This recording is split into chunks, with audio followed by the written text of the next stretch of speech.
rankos apačioje. Kaip visada, kojų pirštai žiūri taip, į viršų, kaip baleto, jo.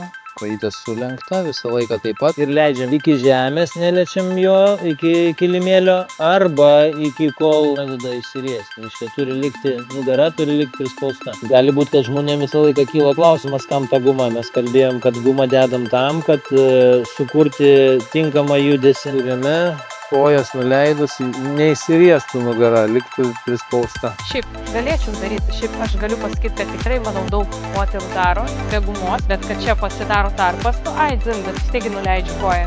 Jo. Bet čia tas pratimas, kai tu turi daryti teisingai. Tai gaunasi, kad presas tuo momentu nebedirba, nes neužtenka jėgos jam ir pradeda dirbti viduje esantis raumenų sistema, kuri kabinasi už kojų ir už stuburo. Jinai perima tiesiog krūvį ir išriečia nugarą, nes ten kabinasi berods, kiek pamenu, 5 vietose. Iš vienos pusės ir iš kitos, tai 10 vietų.